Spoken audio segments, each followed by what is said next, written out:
சுவாமியே சரணமையப்பா.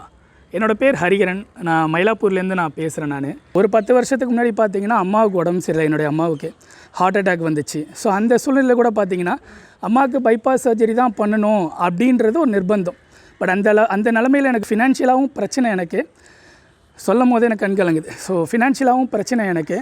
ஸோ இந்த நிமிடத்தில் இன்னமும் ஞாபகம் இருக்குது. இதே ராஜா அண்ணாமலைபுரம் ஐயப்பன் கோயிலில் போயிட்டு அம்மாவோட மெடிக்கல் ஹிஸ்ட்ரியெல்லாம் வச்சு நான் அழுதுருக்கேன். நான் அவர் போட்ட பிச்சை இன்றைக்கி அம்மா வந்து மெடிசன் எடுத்துக்கிட்டு ஆப்ரேஷன் இல்லாமல் ரொம்ப நல்லாவே சௌக்கியமாக கூட இருக்காங்க. இந்த மாதிரி இந்த கலியுக வரதனை பற்றி நம்ம சொல்லணுன்னா மனசார நம்ம சொல்லிக்கிட்டே இருக்கலாம்.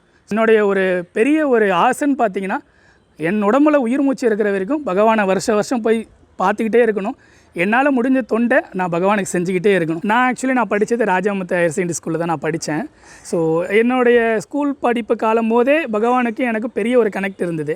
ஸோ நான் என்எஸ்எஸில் இருந்தேன். அந்த டைம் வந்து வடசபரின்னு நம்ம இன்றைக்கி அழைக்கிற ராஜா அண்ணாமலைபுரம் கோயிலில் வந்து சர்வீஸ்க்கு போவேன். ஸோ அன்னைக்கு வந்து ஒரு ஸ்கூல் பருவத்தில் வந்து அந்த ஒரு விஷயம் வந்து எனக்கு ஒரு சர்வீஸ் போகிறோம் அப்படின்றது பெருசாக இல்லை. ஆனால் இன்றைக்கி நான் அதை உணர்கிறேன்.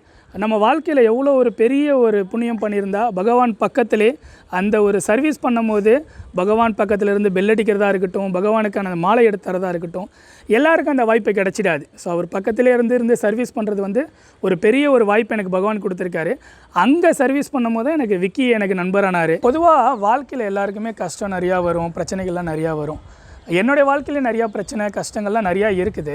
ஸோ எல்லாருமே மோட்டிவேஷன் சாங்ஸ் கேட்பாங்க ஒரு பிரச்சனை வரும்போது, ஒரு கஷ்டம் வரும்போது. எனக்கு பர்சனலாக மோட்டிவேஷன் சாங்குன்னு பார்த்தீங்கன்னா ஐயப்பனோட சாங்ஸ் நிறையா கேட்பேன். அதில் பர்டிகுலராக அறிவராசனம் எனக்கு ரொம்பவே பிடிக்கும்.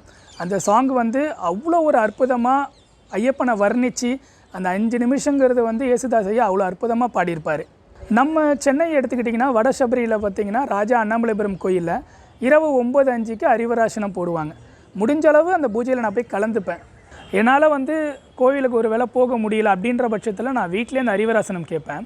அந்த அறிவராசனங்கிறது எனக்கு ஏன் ரொம்ப பிடிக்குன்னா பகவான் அவ்வளோ ஒரு அற்புதமாக வர்ணித்து பாடியிருப்பாங்க. அது ஒரு 5 நிமிஷம் நீங்கள் கண்ணை மூடி கேட்டிங்கன்னா எல்லாருக்குமே கண்ணில் தண்ணி வந்துடும்.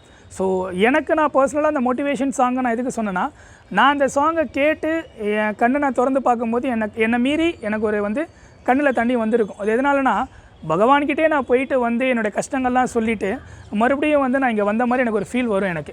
ஸோ பகவான் என் கூடவே இருந்து நான் பார்த்துக்கிறேன் எல்லாத்தையும், நீ கவலைப்படாத அப்படின்ற ஒரு நம்பிக்கை கொடுத்து இந்த நிமிஷம் வரைக்கும் என்னை வாழ்க்கையில் மேலும் மேலும் முன்னேற தான் வச்சிட்டு இருக்காரு.